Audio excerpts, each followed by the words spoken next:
expectation? What do I mean, invisible expectation? Well, an invisible expectation is like a made up rule that lives in your head rent free. Nobody else made it, and nobody else can see it. You made it up yourself. You made it up yourself. And sometimes it can trick you. It can trick you into thinking you have to follow it. Follow those made up rules in your head, even though it's not real at all. You made it up yourself.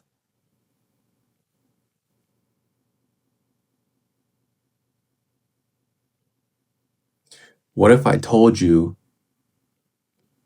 what if I told you that your frustration is misplaced?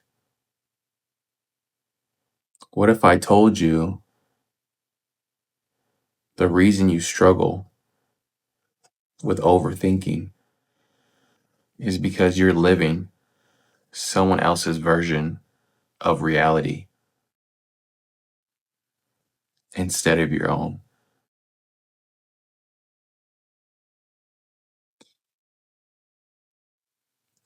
Watch this. What do you believe? Well, what do you believe? What you believe is what your eyes see. And if your eyes always see the news, the media, social media, they're going to tell you what to believe by the narratives that they push. They force you to believe what they want you to believe. They force you to think what they want you to think. What they want you to think. They force you to only see it from one side. They make you feel guilty for thinking against how the information is presented.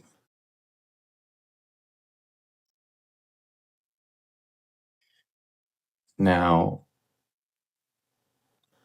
watch this. In 1 John chapter 4, verse 4, it reads, "You are God, little children."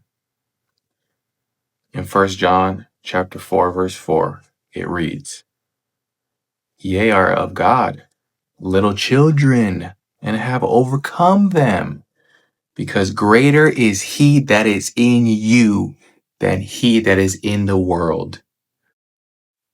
So God already knew that you would get lost in the sauce. I'm no different. I've been there. I was lost in the sauce.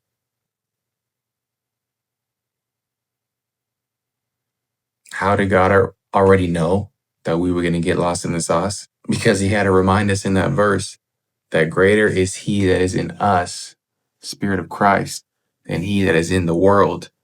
Who's in the world? The spirit of the devil.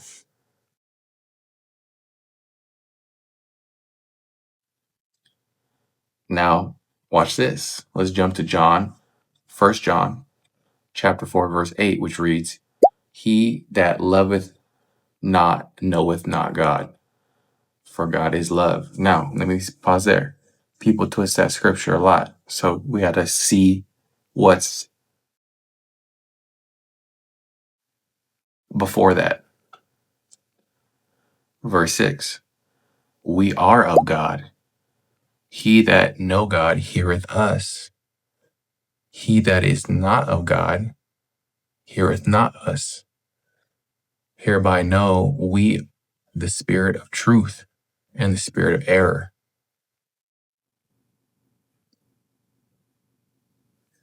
So the message of this video is this: know who's talking in your head. Is it God or someone else?